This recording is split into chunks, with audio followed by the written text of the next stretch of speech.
Bismillah ar-Rahman ar-Rahim. So we're going to solve some of the MCQ questions that we had answered it before as your exam. So I would recommend you guys, I would suggest you guys to read these questions while pausing the video. So I wouldn't be reading the questions completely. So you guys read the question, understand it before listening to my explanation. Some of the questions are very easy, and some of the questions are on a medium level. So the first part here, you had to find the volume of the objects in the cylinder, for which you had to read the graduations very clearly, very accurately. So after reading it, you have to find the volume of these objects, which you would find it as 50, 51, and 46. And then you had to arrange it in order from largest to smallest. So that would be uh, X, Y, and Z. So Y is the largest, X is next, Z is afterwards. So Y, X, Z option, you have B as your options. Next question. You had to find how long did the runner take to finish the lap. So you have the starting time here and you have the finishing time or the ending time here. So if you find the difference between that from start to end, you have to find the time difference, for which you had to do the conversion first. So this is in minutes and this one is in seconds.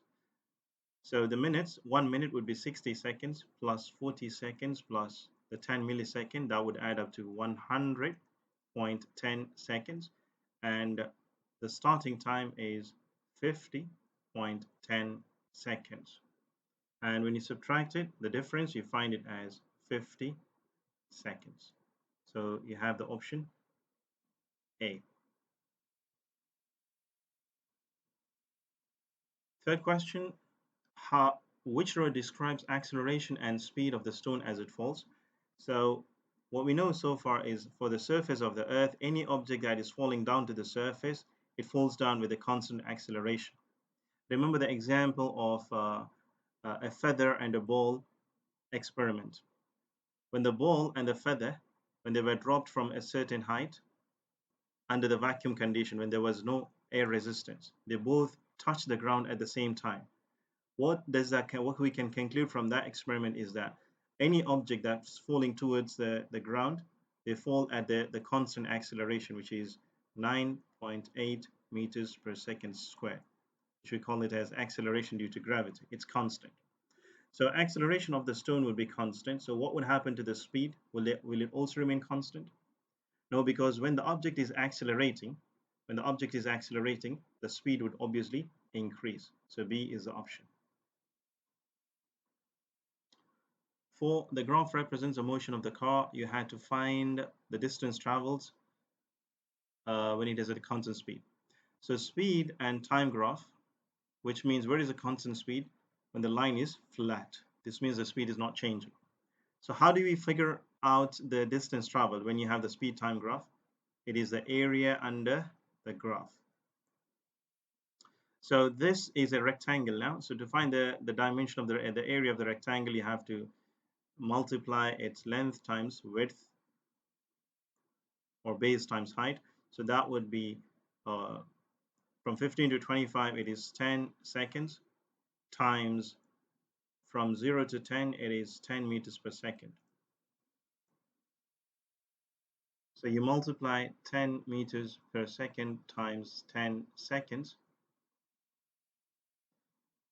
As a side note, what happens to the units? They get cancelled out. So you have got 100 meters. A is option.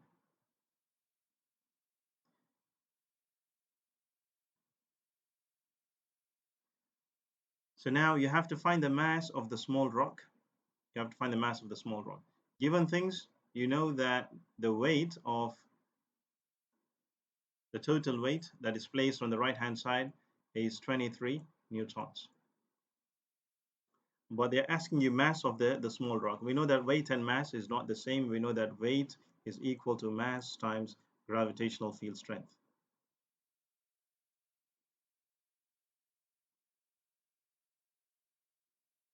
So here they have told us that this 23 newtons take the value of 1 kilogram as 10 newtons. Yani for every 1 kilogram of an object, there is 10 newtons of force. That means for 23 newtons, what is the amount of mass? You can cross multiply and you will get the answer as 2.3 kilograms. Which means since it is balanced here, it is at 0, which means the pans are balanced. The other side would also have the same mass, which is going to be 2.3 kilograms. So the option is B. List contains only properties of an object that can be changed by force, which means you have to apply force to change these quantities. So to be short, mass is a property of an object which you cannot change with force. So in order to so mass is something that you cannot change it by force. So all the rest, so find out the options which has got mass. So these are the three options that has got mass, and mass can't be changed by force because mass is the amount of matter present in an object. If you apply force, if you push it or if you pull it, you can't change the mass of it. So in order to change the mass, you have to remove the matter from it. So mass can't be changed by force. So the only option that you have is C. So direction of the motion, shape, speed are the three quantities that can be changed by force.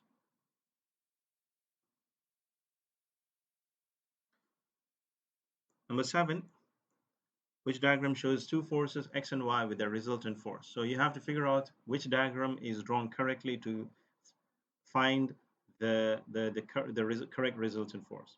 There are two ways of finding the resultant force. One is called as the parallelogram method.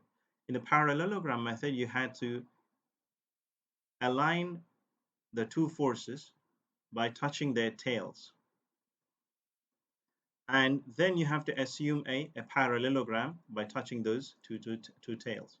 So, and then you draw a diagonal from the point where these two vectors are touching. So in that case, this would be the resultant force. The other method is the head to tail method, where you align one force by touching the tail of one force will be touching the head of the other force. So these are the two different methods of drawing the vectors. And for this one, the resultant force would be the point that touches the two vertices of these two. And this is the force, the resultant force. So now the challenge is in these four diagrams, you have to figure out which is the correct diagram drawn. If you notice the first one, if you notice the first option A, then yes, it is arranged, it is aligned from tail of one force with the tail of another force, the parallelogram method. So you had to assume a parallelogram there, but then what would have been the resultant force is the one that goes from the diagonal, goes from the point where these two forces touch, but that is not the case. So if you notice, the force shown there is on the other side. So that option is incorrect. So if you go for the next one, again, you have supposed to use a parallelogram method where you have got the tails of the two forces touching, but the resultant force is not the diagonal.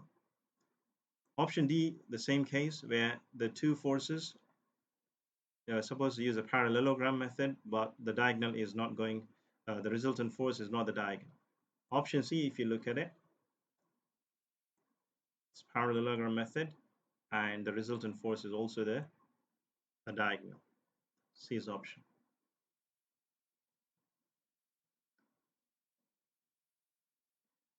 Over here, the things that you need to remember is moments. It's a question on moments. Formula: force times perpendicular distance. Question says it is an equilibrium.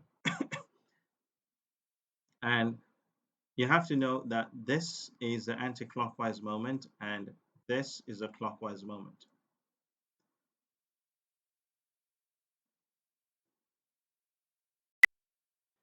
So since it is an equilibrium, the anti-clockwise must be equal to clockwise. I made that correction there. Now, if you notice that the anti-clockwise moment's distance is greater than the clockwise moment's distance. Let me indicate that using the letter, which is bigger here. The distance is greater, the distance is smaller. But their final moment, the resultant moments of both of them are equal because they are at equilibrium. So in order to make them equal, we have to take the F value, this as bigger and this as smaller, so that they remain constant. So if you still don't understand, let me give you some numerical values for it. Let's say the distance is 10 centimeters on the anti-clockwise side, whereas on the clockwise moment, the distance is, let's say, 2 centimeters. But we know that the moments must remain equal because they are equilibrium. So in order to make them equal, let's consider a value, 2 newtons here. And in order to make them equal, we'll have to multiply this 2 by 10 newtons so that they remain as 20 and 20. So the main clue here is looking at the distance. So you know this distance is greater and this distance is smaller. That means to make them equal, you have to consider the force, a greater force on the clockwise moment. So now, what is the weight of the baby? It would be, since the clockwise moment's weight is greater, that means the anti-clockwise moment's weight is smaller. So the weight of the baby is less than W.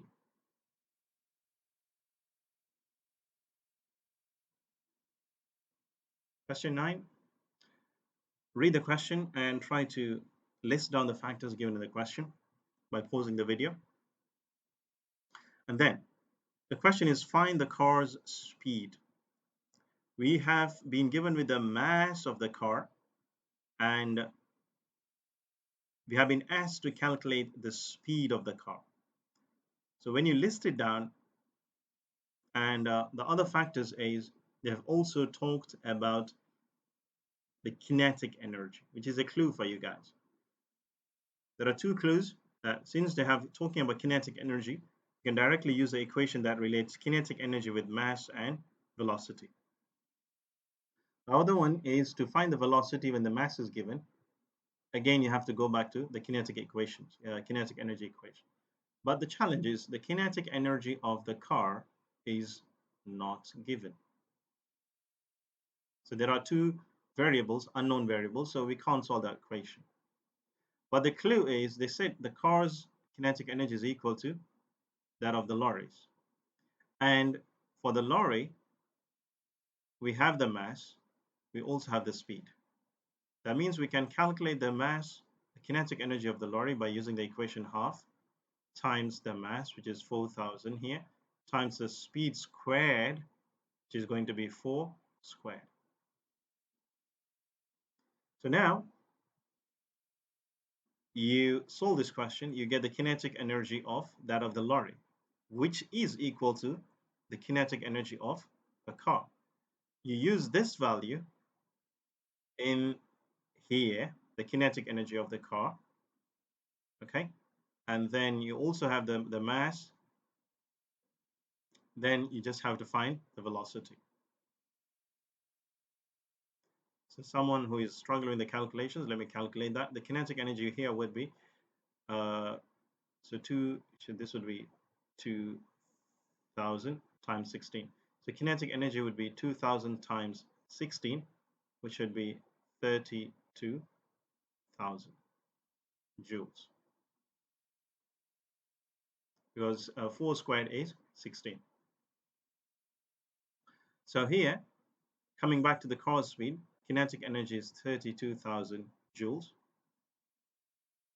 which is equal to half times mass times velocity squared.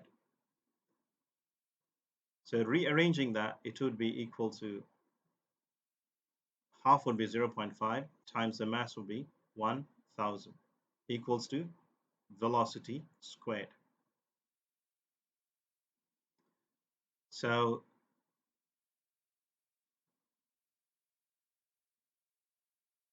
simplifying it, you get the answer. 32,000 divided by 500, which is going to be 64. So 64 is equal to v squared. So The next step, V is going to be root of 64, and that is going to be 8. So option is C. What normally students make mistakes in this equation is they forget to get the square root of V. They end up, they stop at the value of V squared, which is not the case. It should be V is equal to square root of 8, square root of 64. Now, in this question, you had to figure out which beams would rotate clockwise. In order to rotate clockwise, the clockwise moment must be greater. So in which of these cases, I have already calculated it, in which of these cases you find the clockwise moment is greater than the anti-clockwise moment. So if you look at the values, the first one, clockwise moment is less than anti-clockwise. That's not an option. Second one, it is greater. Clockwise moment is greater than the anti-clockwise. That means it would rotate clockwise. Likewise for the third one. So you can say Q and R would rotate clockwise. C is option.